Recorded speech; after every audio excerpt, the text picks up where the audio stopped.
किसी भी लोकतांत्रिक शासन प्रणाली को चलाने के लिए दो महत्वपूर्ण व्यवस्थाएं होती हैं और किसी भी देश के नागरिकों को सामाजिक और आर्थिक न्याय दिलाने के लिए दो महत्वपूर्ण व्यवस्थाएं होती हैं। एक का नाम है अर्थव्यवस्था और दूसरे का नाम कानून व्यवस्था। दुर्भाग्य से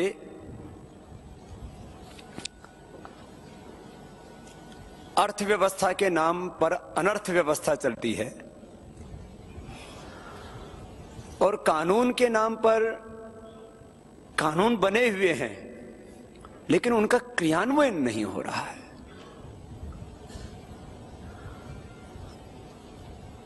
आचार्य चाणक्य का एक सूत्र है, सुखस्य मूलम धर्म।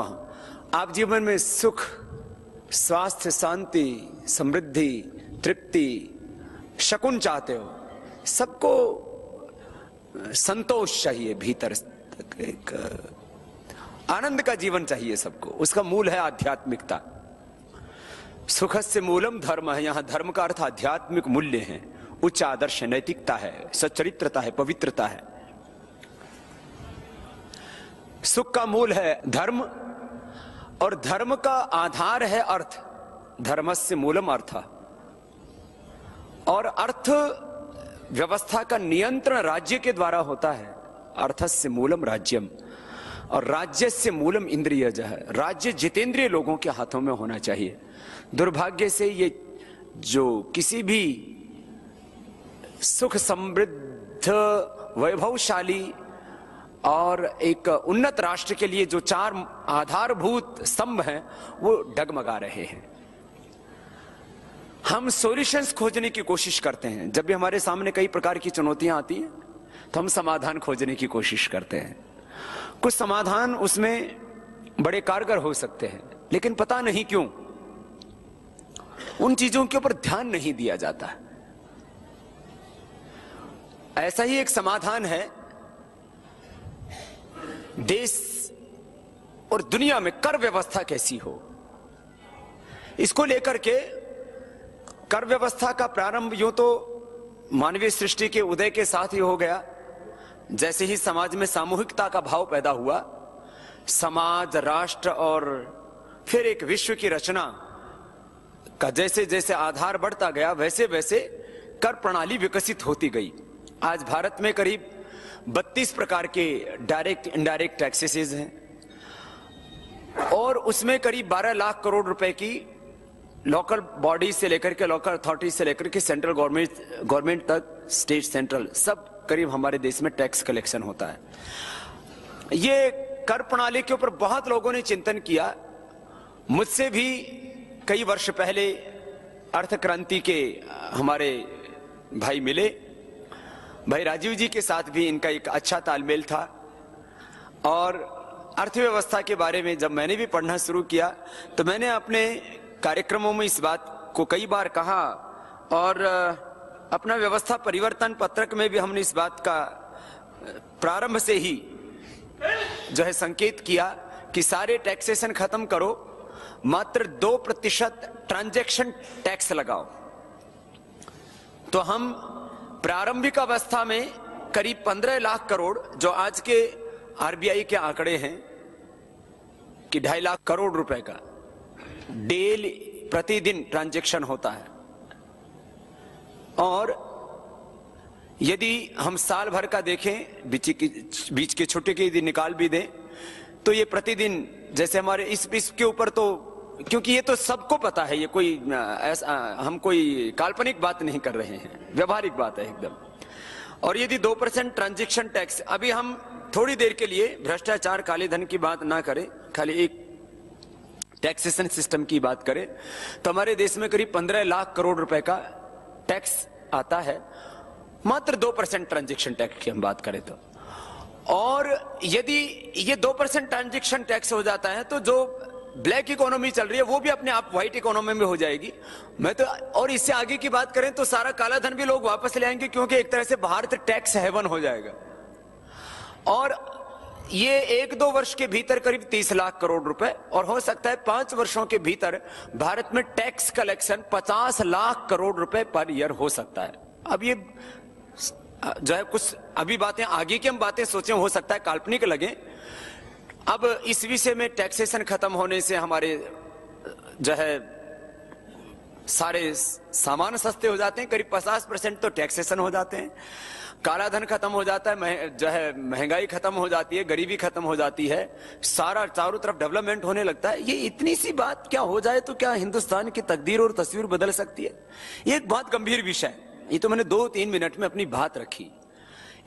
इस विषय के ऊपर जो 35 वर्ष की उम्र से ही लग गए कि मुझे इसी के लिए काम करना है। भाई अनिल जी हमारे बीच में है, तो मैं क्योंकि वो उस विषय पर उन्होंने काफी प्रामाणिकता से अध्ययन किया है, और मैं चाहूंगा कि वो अपनी बात आपके बीच में रखें। हमारे फिलॉसफी में जो बोलते हैं धर्म अर्थ काम और मोक्ष, उसमें धर्म जो है वो आदमी के अंदर काम करता है, वो नीतियों के ऊपर काम करता है।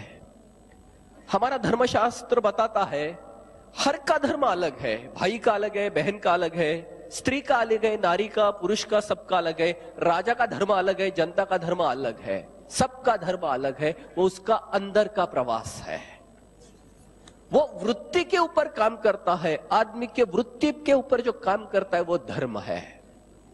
जब आदमी अंदर से बाहर निकलता है तो हर चीज व्यवस्था है, और व्यवस्था के ऊपर अर्थ काम करता है। व्यवस्था, परिवार भी एक व्यवस्था है, परिवार कभी वृत्ति नहीं होती। हम अंदर से जब बाहर निकलते हैं हर चीज व्यवस्था से जुड़ी है, वो अर्थ से जुड़ी है। अर्थ का मतलब है संसाधन, economics. Economics is not a science of money, it is a science of resources.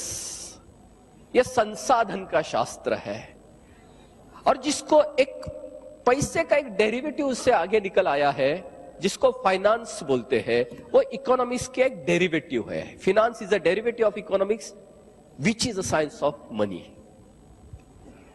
तो थोड़ा सा अर्थशास्त्र और हमारे देश में क्या हुआ है, कैसा हुआ है, नीतियों के बारे में तो बात नहीं है, ये रीतियों के बारे में बात है, मोरालिटी के बारे में, मोरालिटी के बारे में नहीं है। हमारे देश में हम देख रहे हैं कि करप्शन क्या किस लेवल तक पनपा है। हर आदमी दूसरे को डाउट से देख रहा है कि ये मुझसे क्या चाहता है। फिर हमारे देश में ऐसा क्या हो रहा है कि हर आदमी को कहीं ना कहीं तो करप्शन का सहारा या करप्शन के ऊपर बात करनी पड़ रही है, इसके सहारे या इसके खिलाफ। सबसे बड़ा आज का जो बन गया है माहौल में वो करप्शन बना है। यह ऐसा क्यों हो रहा है? ये जब ढूंढते ढूंढते मैं अंदर से घूम रहा था अंदर, तो हमारे एक बहुत अच्छे फ्रेंड आ रहे थे। हम 15-16 लोगों की एक टीम हो गई, और पहले हमने ये सोच लिया कि हम वृत्ति के ऊपर बात नहीं करें, हम व्यवस्था से क्या गलतियां हो रही हम पहले देखेंगे। कोई भी आदमी जब बीमार होता है उसके लिए 4 रीजन होते हैं। पहला होता है अनुवंशिक, यानी कंजेनाइटल जो होता है कि हमारे विरासत में आता है, वो उसके लिए कुछ नहीं कर सकते। दूसरा होता है रोग या डिसीज, जिसे कोई इन्फेक्शन से हमें कोई तो बीमारी लग जाती है, जैसे टाइफाइड हो या मलेरिया हो या HIV भी हो, इसके लिए कोई तो वायरस रिस्पॉन्सिबल होता है। तीसरा जो रीजन है वो है डेफिशिएंसी, हमारे अंदर की कोई तो सिस्टम कोलैप्स हो जाती है, जैसे हमारा ब्लड प्रेशर हो, जैसे हमारा डायबिटीज हो या ट्यूमर हो या कैंसर हो, इसके लिए कोई वायरस नहीं होता, हमारे अंदर की सिस्टम आउट ऑफ गवर्नेंस होती है। और जो चौथा रीजन होता है वो है एक्सीडेंट, मैं चलते चलते कोई आके मेरे ऊपर आके टकरा गया और मैं हैंडीकैप हो गया। पहला और चौथा जो रीजन है, जो कंजेनाइटल है और एक्सीडेंट है, वो हम नियति के हाथ में रखते हैं। लेकिन दूसरा और तीसरा, रोग और डेफिशिएंसी, डिसीज और डेफिशिएंसी, इसके ऊपर बहुत कुछ है, उसके ऊपर कुछ मेडिसिन है, उसके ऊपर योग है। यहां से हम अंदर से करेक्ट कर सकते हैं, वायरस को हम एंटीबायोटिक लेके मिटा भी सकते हैं, और हम रोग से उभर सकते हैं। पैसे का क्या प्रॉब्लम ऐसा हो गया कि जिन्होंने हम सबको करप्ट कर लिया, इसके बारे में ये थोड़ा सा प्रेजेंटेशन है, ये थोड़ा सा टेक्निकल भी है, और इसके ऊपर पूरा एक सॉल्यूशन के साथ हम आपके सामने खड़े हैं। टेक्निकल लैंग्वेज में, तांत्रिक भाषा में, पैसा ये विनिमय का माध्यम है। Money is a medium of exchange. ये कोई विनिमय की वस्तु नहीं है। ये जो कागज का टुकड़ा है जिसके ऊपर लिखा है मैं धारक को इतने रुपए अदा करने का वचन देता हूं, आई प्रॉमिस टू पे बेरर सम ऑफ रुपीज, ये कागज का टुकड़ा ये नोशनल है, उसके ऊपर वो कागज के टुकड़े की कीमत उतनी नहीं है। ये मीडियम है, ये कमोडिटी नहीं है। मीडियम और कमोडिटी में एक फंडामेंटल फर्क है, बेसिक फर्क एक है। मीडियम ऐसा होता है कि हम सब उसको यूज कर सकते हैं, उसका हम वापर कर सकते हैं, लेकिन कोई पोजीशन में नहीं रख सकता। जैसे मैं आपके साथ हिंदी में बात कर रहा हूं, ये हिंदी भाषा मीडियम है, हम सब इसको यूज कर सकते हैं, लेकिन कोई ऐसा नहीं बोल सकता ये मेरी भाषा है मैं किसी को यूज नहीं करने दूंगा। इसको कोई पोजेस नहीं कर सकता, इसी को मीडियम बोलते हैं। और कमोडिटी ऐसी होती है कि जिसका हम यूज कर सकते हैं और खुद के ताबे में भी रख सकते हैं, हमारे खुद के पोजीशन में रख सकते हैं। जैसे मेरा मोबाइल है या मेरा शर्ट है, ये मेरे कब्जे में मैं रख सकता हूं। अभी ऐसा है, money is a medium of exchange, it is not a commodity of exchange. ये दुनिया ने सबने स्वीकार की हुई ये व्याख्या है पैसे की। अभी मैं आपसे एक पूछता हूं, मेरे जेब में अभी 100 रुपए की एक करेंसी नोट है और 500 रुपए की एक नोट है, अभी वो मेरे जेब में है, वो मीडियम है या कमोडिटी है? मेरे जेब में जो 100 रुपए की करेंसी नोट है वो मीडियम है या मेरे जेब में है, मेरे पोजीशन में है, मैं नहीं दूंगा तो आपको नहीं मिलेगी, तो ये कमोडिटी है या मीडियम है? कमोडिटी है। अगर यही 100 रुपए मेरे अगर बैंक अकाउंट पे होते तो वो क्या बन जाती? मीडियम बन जाती। जब मैं उसको यूज नहीं कर रहा हूं तो कोई और उसका यूज करता, क्योंकि बैंक का फंक्शन ही वही रहता है कि पैसा घुमाते रहना। बस इतनी छोटी बात पे ये पूरा प्रेजेंटेशन है। हमारे देश में पैसा कमोडिटी बन गया है। बैंक का पैसा हम करेंसी नोट में कन्वर्ट करके साथ में लेके घूमते हैं, इसलिए बहुत लोगों को पैसा नहीं मिलता है और जिंदगी तो पैसे के साथ जुड़ी है। यह सबसे पहला तांत्रिक कारण है कि हमारे देश में गरीबी क्यों है। ये जो बड़ी अर्थव्यवस्था है, देश की 5-6 अर्थव्यवस्था, डेवलप्ड इकोनॉमी, उसमें और हमें सिर्फ एक फर्क है, हमारे देश में करेंसी मनी बैंक मनी से ज्यादा है। पूरे दुनिया में जो डेवलप्ड इकोनॉमिक्स है वहां बैंक मनी करेंसी नोट के टाइम्स में 5 या 6 टाइम्स में ज्यादा है, माध्यम उतना ज्यादा है, इसीलिए वहां लोग पैसे के पीछे जाने की जरूरत नहीं होती। मीडियम कभी कमाने की जरूरत नहीं होती, उसको यूज करना होता है, उसको हमें यूज करना है। भाषा यूज करने के लिए होती है, वो कमाने की नहीं होती है। लेकिन हमारे देश में पैसा कमाना पड़ता है। हर बच्चा छोटे से बड़ा होते कि अरे पैसा नहीं कमाएगा तो जिएगा कैसे? पैसा कमाना पड़ता है क्योंकि वो कमोडिटी है। किसी के जेब में हाथ डालने के बगैर हमारे देश में पैसा आ नहीं सकता। मैं ये पहली बार इसलिए कह रहा हूं कि ये टेक्निकल बेस के साथ ही इलैबोरेट होगा। हम में से बहुत लोगों की अभी ये धारणा है कि पैसे के पीछे कुछ तो होगा, सोना या फॉरेन एक्सचेंज। हमारे सबके दिल में एक सवाल है, अपने बड़े बड़े गांव में इतने बड़े होटल भरे पड़े हुए हैं और बहुत भूखे लोग रास्ते पे खड़े हैं, भूखे सो रहे हैं। वो भूखे लोग होटल में क्यों नहीं जाते होंगे? पैसा नहीं है। कपड़ों के दुकान भरे पड़े हुए और बहुत से लोगों के दामन पे कपड़ा नहीं है, ऐसा क्यों है? पैसा नहीं है। अगर पैसा इतना अहम है, सरकार भी वो कर्जा ले रही है, तो पैसा छपवाती क्यों नहीं है सरकार? जितना चाहे उतना। हमारे पास क्या कम है? कागज कम है, प्रिंटिंग मशीन नहीं, टेक्नोलॉजी क्या कम है हमारे पास? हम इंपोर्ट भी कर सकते हैं। हमने की थी बीच में करेंसी इंपोर्ट कोरिया से। ये जो पैसा होता है, हम सबको लगता है कि ऐसा पैसा छपवाने के लिए सरकार के पास सोना होना चाहिए या कोई फॉरेन एक्सचेंज होनी चाहिए या कोई असेट्स होनी चाहिए, नहीं तो ये पैसा चुप ही बढ़ते जाएगा तो इन्फ्लेशन होगा। यह धारणा हम में से बहुत लोगों की है। गोल्ड स्टैंडर्ड जिसको बोलते हैं, जितना सरकार के पास सोना है उतनी इसमें से वो मुद्राएं बनती थी। 50 साल पहले तक अपने ये देश में चलता था, 1957 तक।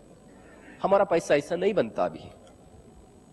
आज की जो नोट होती है जिसके ऊपर लिखा होता है वह धारक को इतने रुपए अदा करने का वचन देता हूं, आई प्रॉमिस टू पे।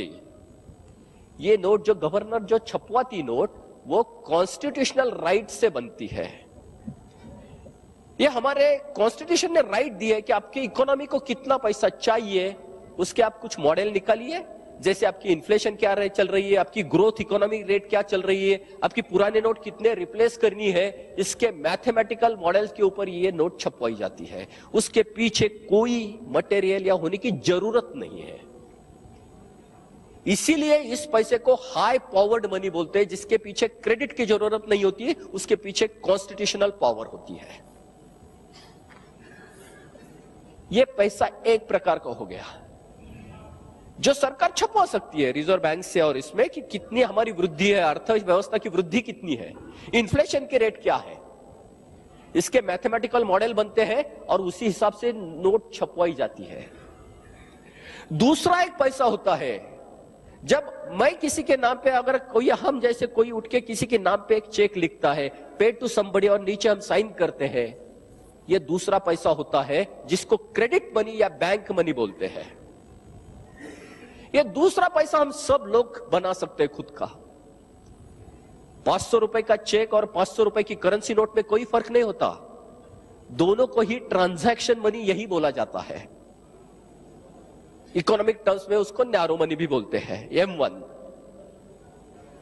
लेकिन यह दूसरा पैसा जो बनाना होता है, इसके लिए आदमी की बैंक अकाउंट होनी जरूरी है, उसके बैंक में साख होनी जरूरी है, क्रेडिट होना जरूरी है, तभी वो मान लेगी बैंक।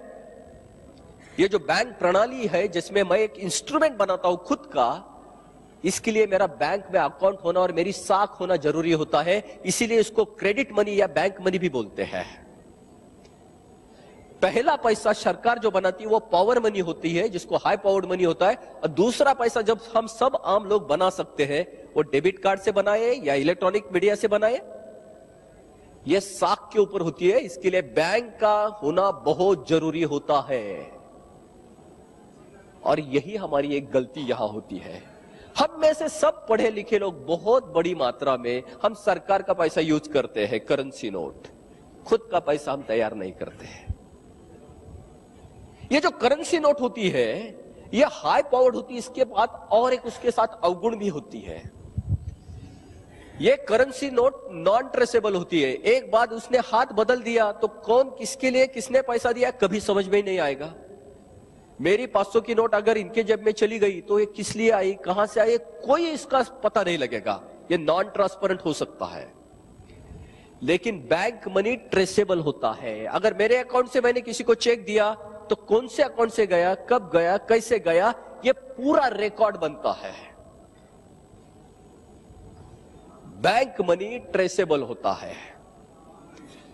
2001 में अमेरिका के ट्विन टावर पे अटैक हो गया, टेररिस्ट अटैक, ट्विन टावर गिर गए।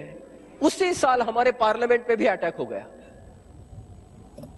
2001 के बाद भारत में, अमेरिका में दूसरा अटैक नहीं हुआ, टेररिस्ट अटैक। भारत में तो अभी अभी मुंबई ब्लास्ट तो अभी चल ही रहे। अमेरिका ने सिर्फ एक कर दिया, 2000 के बाद जो टेररिस्ट आउटफिट्स थे उनके बैंक अकाउंट उन्होंने सीज कर दिए, सील कर दिए। अभी उनके पास विटामिन एम है ही नहीं, कोई कर ही नहीं सकते क्योंकि उसके लिए पैसा ही नहीं है। अमेरिका, यूरोप, सभी जगह आपको मालूम है 90%, 95% तक तो आपको थ्रू बैंक ही जाना पड़ता है। और हमारे देश में तो करेंसी नोट पे ही सब चलता है। कौन छपवाता है, कैसे छपवाता है। एक करेंसी नोट छपवाने के लिए अपने देश को आज 39 रुपए खर्चा आता है, 39 रुपया। उस पर इंडोर्स कुछ भी कीजिए, 50, 500, 1000 कुछ भी कीजिए, वही खर्चा शायद थोड़ा सा कम ज्यादा होगा पाकिस्तान के लिए। उतने में वो हमारी 500 और 1000 रुपए की हमारी इकोनॉमी खलास करती है नॉन ट्रेसेबल ट्रांजैक्शन से।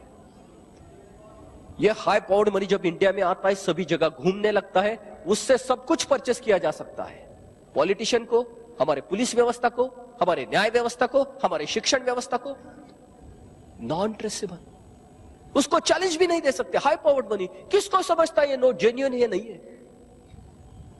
पाकिस्तान भी उसी से परचेस करता है पेपर जिससे हम पेपर परचेस करते हैं। प्रिंटिंग की टेक्नोलॉजी ग्लोबली ओपन है।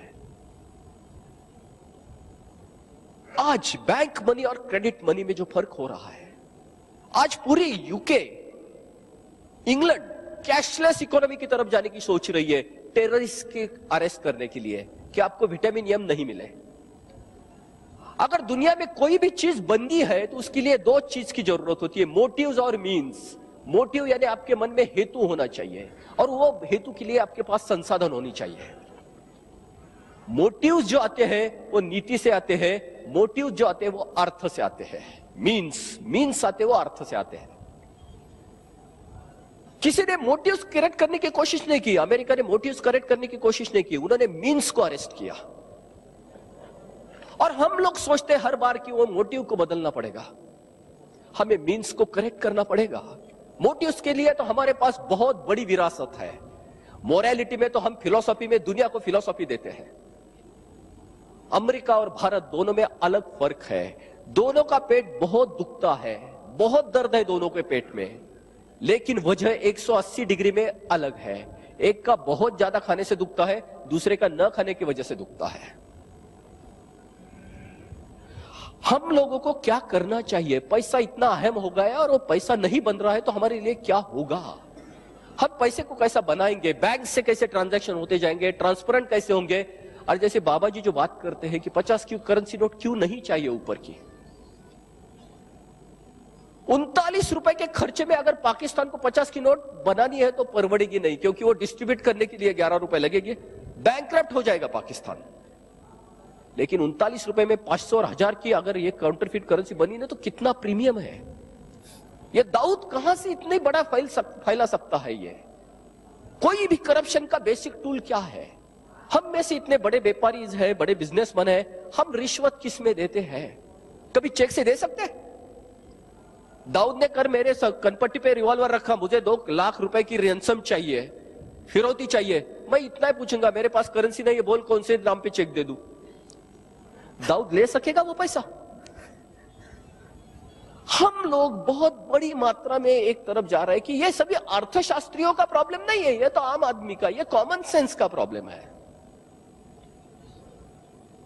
हम ट्रेसेबल नहीं बना पा रहे हैं हमारे अकाउंट्स को। आज जो सुरेश कलमाड़ी जो अंदर गए हैं वो अभी तक सिर्फ 300-350 करोड़ की इसमें जो ट्रेसेबल हुए हैं ट्रांजैक्शन, लेकिन हमें मालूम है कि वो फिगर कितनी बड़ी है। हमें उनकी ट्रेसेबिलिटी एस्टेब्लिश नहीं होती है करप्शन की इसमें, और कानून तो वो चाहता है। हमें क्या करना पड़ेगा? हमें बैंक की तरफ जाना पड़ेगा कैश से निकाल के। और वो कैसा होता है, वो क्या करनी चाहिए है? थोड़ा सा प्रेजेंटेशन में मैं आपके सामने एक चित्र रखता हूं जो हम हमारा समाज किस तरीके से आगे आ रहा है। हम ये सोशल रियलिटी बोल के इसको देख रहे हैं। हमारा एक बड़ा जहाज है, टाइटैनिक जैसा बड़ा जहाज, 121 करोड़ की हमारी उसमें पॉपुलेशन उसमें तैर रही है, उसमें प्रवास कर रही है। तो ये बड़ी जहाज एक जागतिकीकरण यानी ग्लोबलाइजेशन की इसके ऊपर जाके टकरी है। नीचे से छेद गया, पानी ऊपर आ रहा है। ये इस जहाज में बड़े बड़े टियर्स है। सबसे ऊपर वाला टियर जो है वो पॉलिटिशियंस और पॉलिसी मेकर का है। बड़े आराम से वो टिकट निकाल के अंदर बैठे हैं सब, लेकिन दरवाजे बंद है।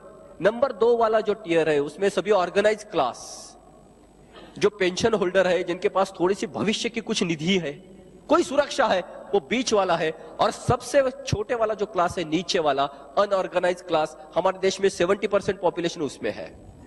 किसान हो, छोटे उद्योजक हो या स्टूडेंट्स हो, जहाज से नीचे से पानी आ रहा है। नीचे वाले क्लास के नाक तक पानी आ गया और ऊपर वाले दोनों के दरवाजे बंद है। उनको मालूम नहीं नीचे क्या हो रहा है। ये सब भाग रहे जान बचाने के लिए। 70% हमारे देश में आज ये कंडीशन है। ऐसा एक बड़ा जहाज टूट के अभी समंदर में पड़ा है जिसका नाम सोवियत यूनियन है।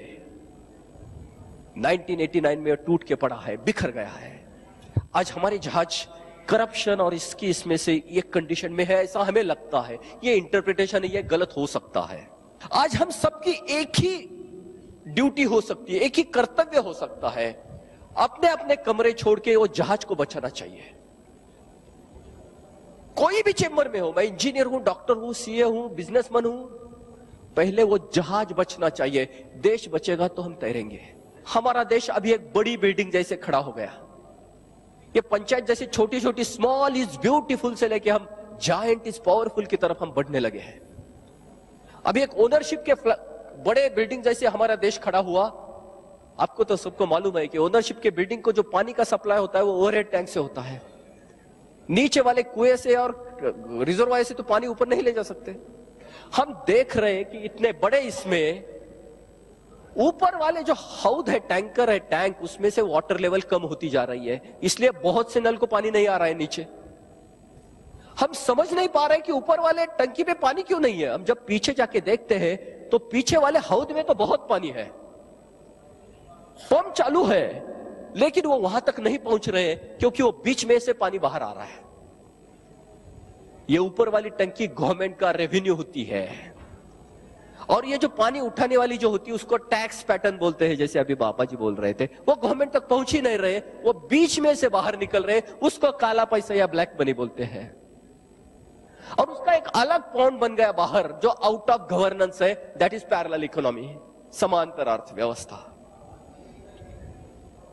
अभी सरकार को ऐसा लग रहा है कि ऊपर की टंकी भरने के लिए नीचे वाले टैंक इसमें हौद में पानी डालो, बाहर से टैंकर से पानी लाके डाल रहे हैं। फॉरेन डायरेक्ट इन्वेस्टमेंट हो या एसईजेड हो, उनको लग रहा है कि ये नीचे वाले हौद में पानी आएगा तो ऊपर जाएगा।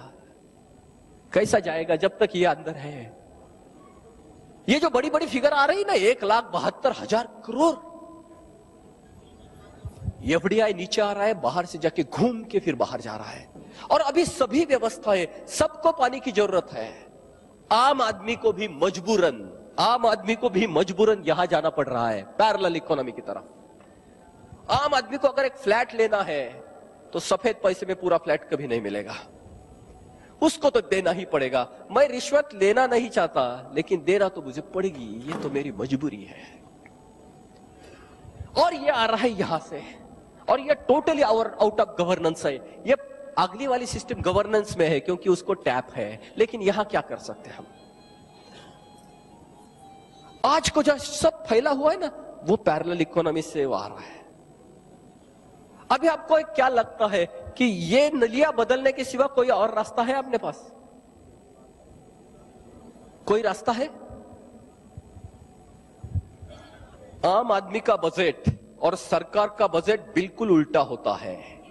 आम आदमी का जो इकोनॉमिक बजट होता है वो ऐसा होता है कि पहले उसकी आय वो समझता है कि मेरी आय कितनी है, मेरा वेतन कितना है या मेरी इनकम कितनी है। उसके बाद में उसका एक्सपेंडिचर प्लान यानी व्यय वो निकालता है कि मैं 10,000 रुपए कमाता हूं, 2,000 रुपए मेरे घर खर्चे के लिए, 1,000 रुपए मेरे ट्रांसपोर्ट के लिए, एक हफ्ता एजुकेशन के लिए, कुछ हॉस्पिटल के लिए। जो पैसे मेरे पास बचते हैं मैं उसका सेविंग करता हूं या इन्वेस्टमेंट करता हूं। जो पैसा मुझे कम पड़ता है मैं उसको बोरो करता हूं या घर की कोई चीज बेच देता हूं पैसा खड़ा करने के लिए। सरकार का बजट बिल्कुल उल्टा होता है। सरकार के बजट में पहले व्यय निकाला जाता है, खर्चा कितना करना है, एक्सपेंडिचर प्लान, उसके बाद में उसको रेवेन्यू प्लान बनाना होता है, इसीलिए टैक्सेशन होता है। Taxation is the clean revenue to government and is a mandatory contribution of everybody's towards nation. Tax लगाने का सिर्फ सरकार का अधिकार होता है। अब मुझे यह बताइए, अगर व्यय के बाद, एक्सपेंडिचर प्लान के बाद अगर रेवेन्यू प्लान बनाती है सरकार, तो कभी डेफिसिट में जा सकती है क्या? थियोरेटिकली जा सकती है? थियोरेटिकली जा ही नहीं सकती। आपने कभी 65 साल में, 63 साल में कभी सुना है सरकार सरप्लस बजट में है? ये कितना बड़ा कॉन्ट्रडिक्शन है, क्योंकि टैक्स का राइट सरकार का होता है। सरकार कितना भी टैक्स लगा सकती है, सरकार के पास इतनी पावर होती है, सरकार पैसा छपवा ही सकती है खुद के लिए। तो फिर सरकार कर्जे कैसे लेती है? ये तो आम आदमी के लिए होता है, कर्जा लेना या घर की चीजें बेचना।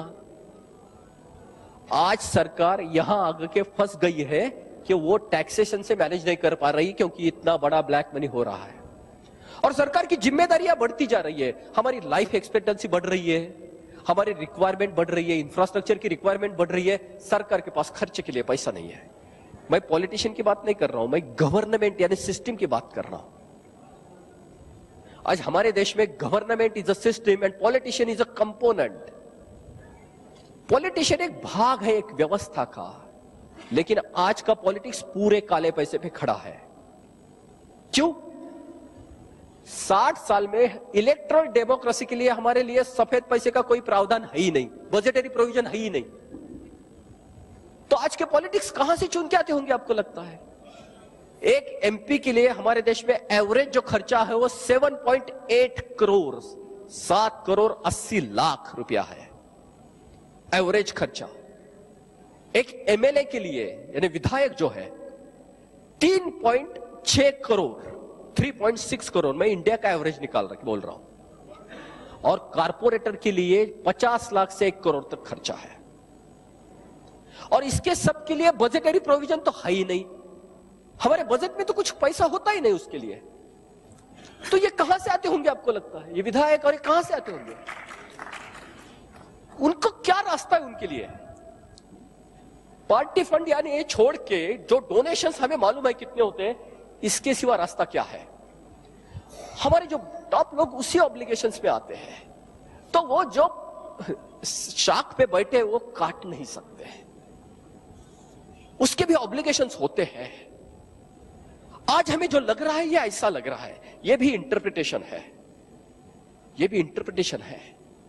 आज अमेरिका की कंडीशन बिल्कुल उल्टी है। अमेरिका में यहां लीकेज नहीं है, लेकिन यहां बहुत बड़े नल रखे उन्होंने, सोशल सिक्योरिटी, और इसमें पैसा जा रहा है कि आज अमेरिका की कंडीशन अब देख रहे क्या हो रही है।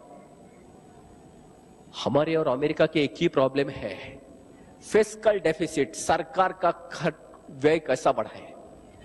कोई भी फैमिली तब तक टिक सकती जिसमें बाप जो होता है ना, जो चलाने वाला, घर चलाने वाला, उसकी ताकत अच्छी रहती है। अगर उससे बड़े बेटी की अगर पावर बढ़ गई, बाप से भी ज्यादा हो गई, तो घर टूटने के चांसेस बहुत ज्यादा होते हैं। वो बड़े की बीवी बोलने लगती है कि हम क्यों इतने छोटे भाइयों का ये सबका उठाए, हम अलग घर से बसाएंगे। बाप ये नहीं बोल सकता, वो पोलियो वाला लड़का भी उसका ही है, जो अभी पालने में है वो भी उसका ही है, उसके लिए उसका ही करना है। अगर घर बचाना है तो बड़ी ताकत वो ताकतवान होनी चाहिए। अगर वो बूढ़ा हो गया, उसकी ताकत कम हो गई और बच्चा बड़ा होगा, तो घर बिखरने के चांसेस बहुत ज्यादा है। अमेरिका और भारत आज बहुत एक दूसरे में आ रहा है, क्योंकि बाप की ताकत कम हो रही है। ये फिस्कल डेफिसिट यानी गवर्नमेंट की जो रेवेन्यू होती है वो कम होती जा रही है। सरकार हर चीज को अलग अलग तरीके से पैसा कमाने की बात करती है। पहले पैसे छपवाते जाओ, उससे इन्फ्लेशन बढ़ता है, जैसे आज हम देख रहे। सरकार सिर्फ ऐसी होती है जो पैसा नया बना सकती है। हम कोई लोग, कोई संस्था, कोई आम आदमी पैसा नया नहीं बना सकता।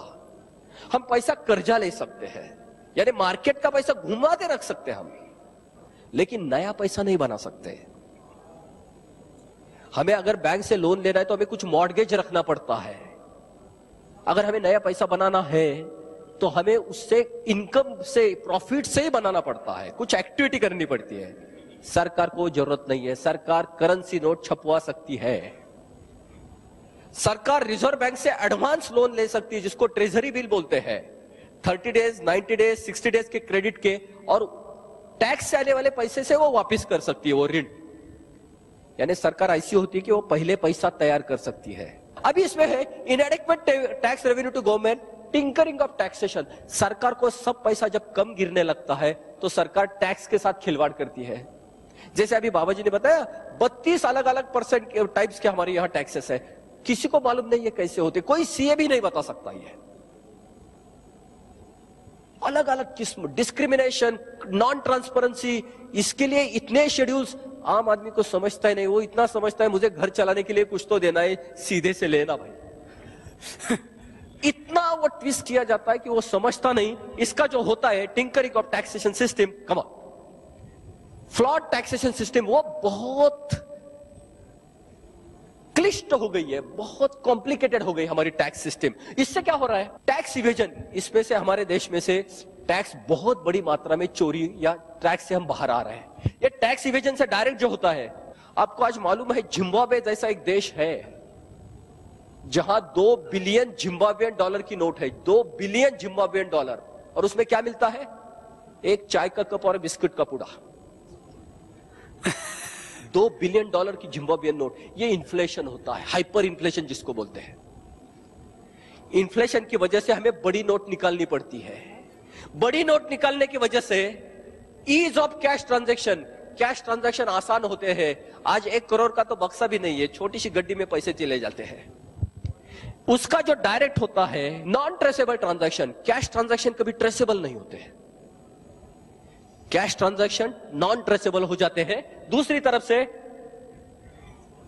टैक्स इवेजन से ब्लैक मनी ही, और वो दोनों में से ब्लैक मनी तैयार होता है। टैक्स इवेजन और नॉन ट्रेसेबल ट्रांजैक्शन करप्शन को प्रमोट करते हैं। ब्लैक मनी और corruption is equal to parallel economy.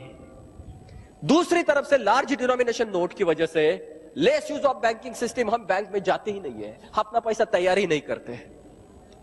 एक तरफ तो शरीर में खून तैयार नहीं होता, और जो होता है वो पूरा पोल्यूटेड होता है, काले पैसे की इसमें से वो पूरा खराब होता है। इसका डायरेक्ट जो होता है less use of banking system, poor credit और कैपिटल फॉर्मेशन।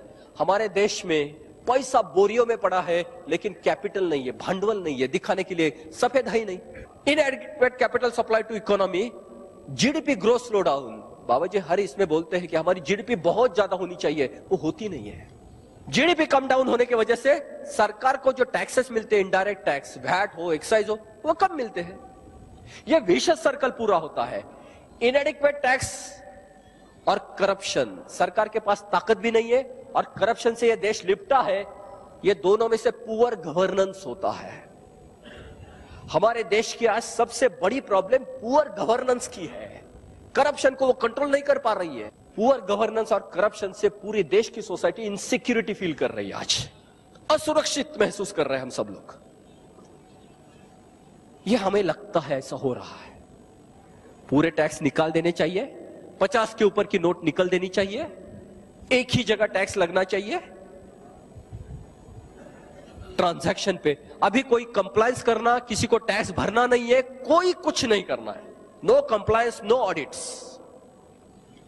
आपके अकाउंट पे आया हुआ पैसा टैक्स भर के आया होगा। करेंसी में आप कर दो कितना भी ट्रांजैक्शन, आपके लिए टैक्स लगेगा नहीं, रिस्क आपकी रहेगी। ये जो है, ये आपका सामने यही 5 पॉइंट का प्रपोजल है जिसके बारे में हम बात कर रहे हैं। ये जो सॉल्यूशन है, नहीं बाकी का जो है वो हमारी इंटरप्रिटेशन है, वो उसके ऊपर तो आप बहुत बहस कर सकते हैं। जो हम इसकी बात कर रहे हैं कि जो सॉल्यूशन जो रख रहे हैं, हमारा इंटरप्रिटेशन हमने पहले बताया कि दवाई कैसी होती है, तो हमारा डायग्नोसिस की बात कर रहे हैं। वो डायग्नोसिस गलत हो सकता है, लेकिन ये बात है मेडिसिन की बात है, ये आपके सामने रखेंगे। ये पॉइंट आपके सामने हर बार रहेंगे। अभी मैं सिर्फ आपको ये मेडिसिन लेने के बाद क्या परिणाम हो सकते मैं आपसे ये करूंगा। हमने सिर्फ 4 इंजेक्शन अभी बात की है। वो 4 इंजेक्शन है। बैंक ट्रांजैक्शन टैक्स एक ही टैक्स रहेगा, 50 के ऊपर की नोट चली जाएगी, 2000 के ऊपर का लीगल प्रोटेक्शन चला जाएगा, और लास्ट का इंजेक्शन बहुत इंपॉर्टेंट है। आज का पूरा काला पैसा एक बार बैंक में जमा हो जाएगा, उसके ऊपर 2% कट जाएगा, कोई कुछ नहीं पूछेगा। VDIS अभी तक 4 बार आ गई है, ये लास्ट बार। आपके पास 10,000 करोड़ है, आपका नाम कुछ भी है, लाके डालिए, आपको कोई कुछ नहीं पूछेगा। सिर्फ नोट असली है या जाली है ये देख लिया जाएगा। एक बार ये फिल्टर जरूरी है। आपका पैसा भी ट्रेसेबल होगा। एक बार VDS, सुप्रीम कोर्ट ने अभी बोला है कि अभी ये लास्ट टाइम आई थी कि हर बार अगर आप ऐसा करेंगे तो ईमानदार आदमी को क्या मिलेगा। ये लास्ट करेक्शन है। ना इसके बाद टैक्स रहेगा, ना VDS की जरूरत पड़ेगी, क्योंकि उसके बाद टैक्स ही नहीं रहेगा। ये 4 का इंजेक्शन का आप सिर्फ परिणाम देखिए क्या होता है। आपके सामने सीधी बात आएगी। High value cash transaction not practical. 50 के करेंसी की नोट में आप बोरियों में तो पैसा ले नहीं जा सकेंगे, उसको तो पुलिस प्रोटेक्शन भी नहीं है। कोई भी आपको लेके लूट जाएगा तो आप कुछ नहीं कर पाएंगे। High value cash transaction not practical नहीं होंगे। इसका मतलब जो होगा इंक्रीज इन बैंकिंग ट्रांजैक्शन बढ़ेंगे। अगर कैश ट्रांजैक्शन प्रैक्टिकल नहीं है तो आप बैंक ट्रांजैक्शन बढ़ सकते, उसके सिवा क्या हो सकता है। और उस जगह आपको बैंक ट्रांजैक्शन टैक्स लगेगा। इसका मतलब होगा tax revenue increases by orders of magnitude. सरकार को ह्यूज टैक्सेशन आएगा। एडिक्वेट रेवेन्यू टू गवर्नमेंट, सरकार यानी वो टंकी भरेगी। कितना आएगा, जैसे बाबूजी ने बताया था, आज आरटीजीएस जिसको बोलते हैं, real time gross settlement, online पे जो ट्रांजैक्शन होते हैं, रोज 2.5 लाख करोड़ रुपए के ट्रांजैक्शन आरटीजीएस में होते हैं। ये आरबीआई साइट पे फिगर है। उसके ऊपर अगर 2% टैक्स लग गए तो रोज के 5,000 करोड़, 2.5 लाख के 2% 5,000 करोड़ रोज का टैक्स। रोज अगर 2.5 लाख करोड़ के ट्रांजैक्शन है, उसमें 2% का टैक्स लगेगा, 5,000 करोड़ रोज का ट्रांजैक्शन टैक्स हो गया कलेक्ट। मल्टीप्लाई बाय 300 डेज, 65 दिन बैंक की छुट्टी, 15 लाख करोड़ रुपया। आज हमारे देश में total taxation local body, state और सेंट्रल का सब मिलके 12.5 लाख करोड़ रुपया है। 15 लाख करोड़ रुपए में आरटीजीएस की आज बात कर रहा हूं सिर्फ। आप ये करेंसी ट्रांजैक्शन आप तो जानते ही है कि हमारे बैंक ट्रांजैक्शन से कितने गुना ज्यादा है। करेंसी कॉम्प्रेस होगी तो कितनी बड़ी मात्रा में बैंक ट्रांजैक्शन चलेगी। 2% नहीं, वो 0.5% हमारे लिए बहुत बड़ी टैक्स होगी। Tax collection is simplified, opportunity for corruption eliminated, black money eliminated. आपको टैक्स ही भरना नहीं तो काला पैसा बनेगा ही नहीं, स्टैंप ड्यूटी नहीं, कुछ भी टैक्स नहीं है। Second, fake currency eliminated. 39 रुपए में 50 रुपए छपवाना परवड़ेगा नहीं किसी को। ये दोनों का अल्टीमेट होगा, ब्लैक मनी भी नहीं और फेक मनी भी नहीं है। Anti social and anti national elements effectively checked. Corruption पे भी चेक आएगा क्योंकि आपके पास व्हीकल ही नहीं रहे होगा नहीं। Part of BTT goes to bank and increase in banking transaction. हर ट्रांजैक्शन पे बैंक को कमीशन मिलेगा और बैंकिंग के ट्रांजैक्शन बढ़ेंगे। इसका डायरेक्ट रिजल्ट जो आएगा, net banking revenue increased. Bank को इंटरेस्ट की जगह और एक पैरेलल रेवेन्यू सोर्स आएगा, इससे बैंकिंग रेवेन्यू बढ़ेगा। उसका डायरेक्ट इफेक्ट है ग्लोबली कॉम्पिटिटिव इंटरेस्ट रेट। हमारे पास रिक्वायरमेंट बहुत है, पोटेंशियल है, परचेसिंग पावर मिलेगी।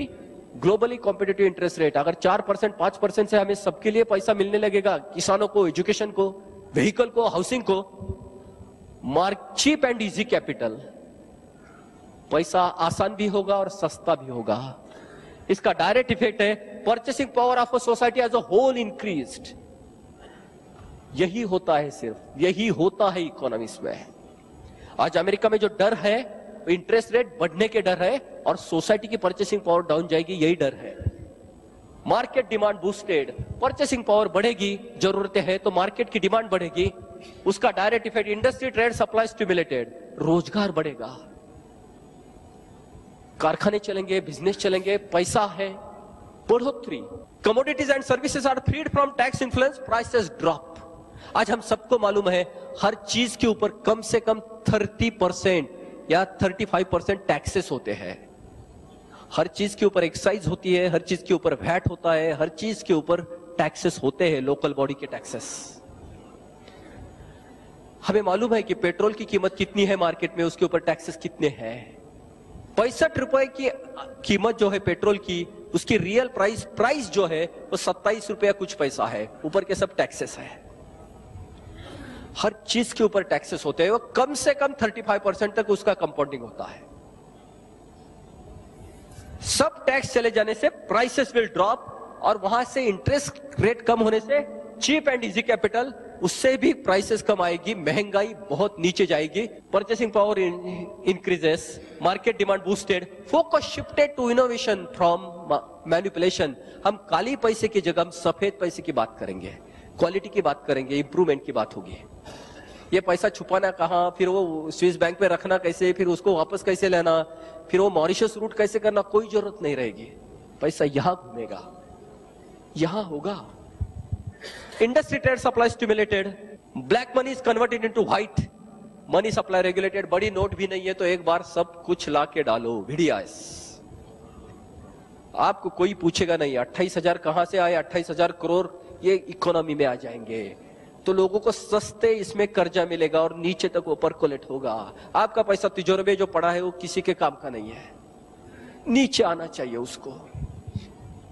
Tax revenue increases by orders of magnitude, adequate revenue to government. ये तीन जो है, anti social, anti national element effectively checked, industry trade supply stimulated और एडिक्वेट रेवेन्यू टू गवर्नमेंट, इसके direct effect social security restored.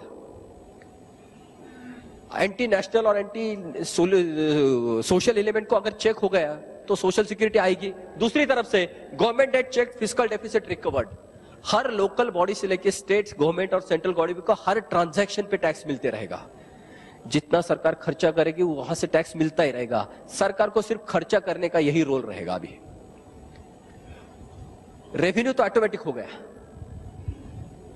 Empowered government, वो टंकी भर जाएगी, लीकेज निकल गया और हर सर्कुलेशन में से पैसा आ गया।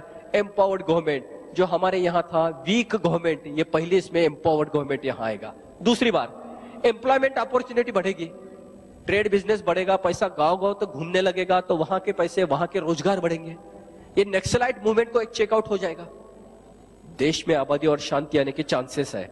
Social security record, appropriate subsidies, सरकार के पास पैसा आएगा तो social health, social education, social infrastructure पे सरकार पैसा लगाएगी। आज प्राइवेट नहीं लगाएंगे। आज सोशल हॉस्पिटल में क्या कंडीशंस है, सोशल एजुकेशन के क्या हाल, सरकार के पास पैसे नहीं है। प्राइवेट तो परवड़ेगी नहीं, जिसको परवड़ेगी वो सिर्फ ऊपर जा रहा है। सरकार के पास पैसा आएगा, गरीब लोगों तक वो पहुंचेगा। Globally competent agro segment, budgetary provision for political system, सरकार के पास पैसा आएगा तो पहले इलेक्शन के लिए और पॉलिटिक्स के लिए सफेद पैसा देना पड़ेगा, काले पैसे से हमें उनको तोड़ना पड़ेगा, इससे काला पैसा चले जाएगा। और budgetary provision for political system, black money eliminated और budgetary provision for political system, cleansed political system. हम ये चाहते हैं, इसके सिवा कुछ नहीं होगा। हमारी राजकारण शुद्ध होनी चाहिए, काला पैसा चले जाएगा और सफेद पैसे पे वो चलेगा। Clinched political system, empowered government and clinched political, ये दो सिर्फ इफेक्टिव गवर्नेंस दे सकते हैं। जो पुअर गवर्नेंस से हमने बात की थी, अब इफेक्टिव गवर्नेंस तक आ गए। That's the end, empowered India what we dream.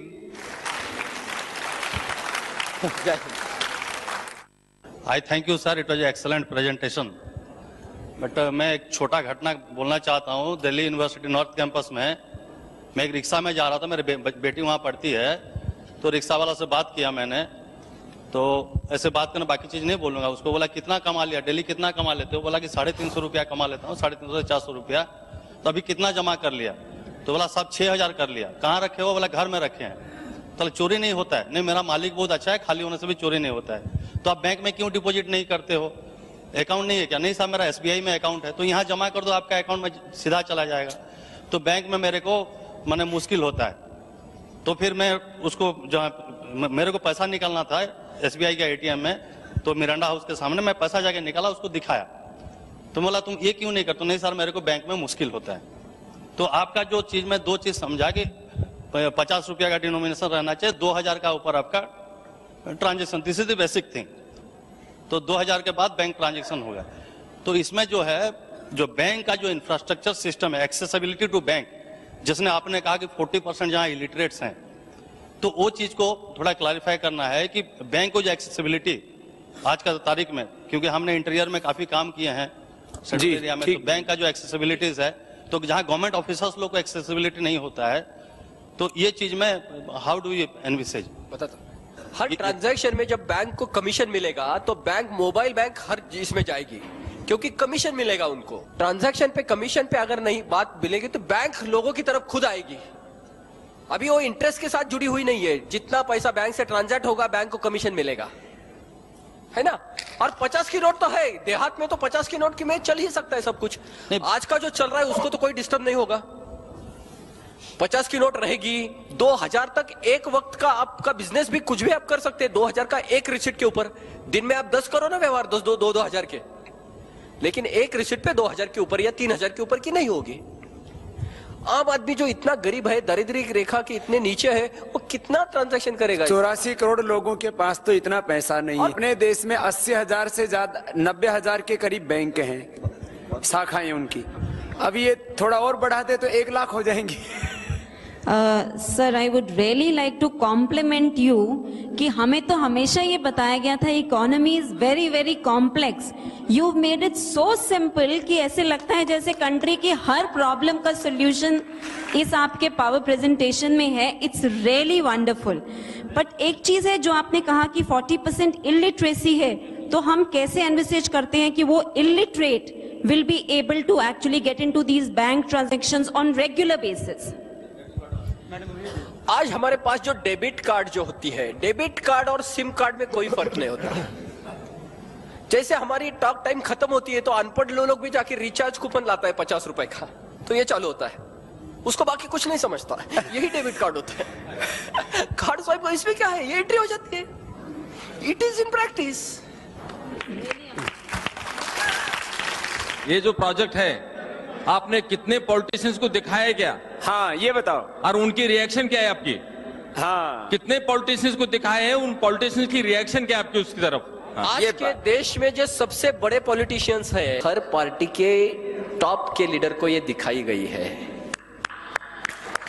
बड़े लोग सभी, कि कितने परसेंट इकोनॉमी हमारी कैश में है, क्योंकि कैश 10 लाख करोड़ है, 9,86,000 करोड़, तो हमारी कितने परसेंट इकोनॉमी कैश में है और कितने परसेंट बैंकिंग ट्रांजैक्शंस के थ्रू है? आज समझी जाती कि 4 गुना कैश की ज्यादा होती है। हाँ जी, 4 टाइम्स कैश की ज्यादा। ठीक है। अब मेरा सवाल है, 4 गुना अगर कैश है, 1 गुना अगर है, सारी इकोनॉमी अगर बैंक ट्रांजैक्शंस में आ जाती है, तो बैंक ट्रांजैक्शंस 2.5 लाख करोड़ के बजाय हर रोज के 12.5 लाख करोड़ हो जाएंगे। अच्छा, 12.5 लाख करोड़ पे 2% अगर आया तो कितना हो गया? 12.5 लाख करोड़ से 25,000 रोज का हो गया, तो 365 दिनों में करीब 80 लाख करोड़ हो गया। 80 लाख करोड़ हमारी टोटल कंट्री की जीडीपी है, तो क्या सारी की सारी टैक्स में वापस आ जाएगी? 2% नोशनल है, सरकार टैक्स उतना ही लगा सकती है जिसके उतने पास एक्सपेंडिचर प्लान है। सरकार एक्सपेंडिचर से ज्यादा पैसा टैक्स लगा नहीं सकती, ये फंडामेंटल है टैक्स का। अगर सरकार के पास 80 लाख करोड़ के प्लान है तो ही सरकार ले सकती, नहीं तो ये टैक्स का परसेंटेज 0.1% तक आएगा नीचे।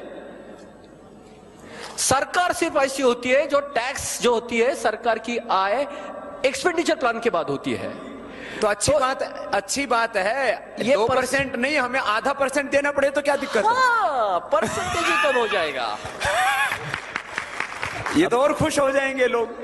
2% भी नहीं देना पड़ा, 0.5% से कम चल जाए। कोई भी सरकार एक्सपेंडिचर प्लान से ज्यादा टैक्स नहीं लगा सकती। एक बार बिल क्लिंटन की इसमें ऐसा हुआ था, उनका रेवेन्यू एक्सेस हुआ था, तो उन्होंने सभी सीनेट में रखा था कि एक्सपेंडिचर प्लान दे दो, अभी हम क्या करें, ये हुआ है।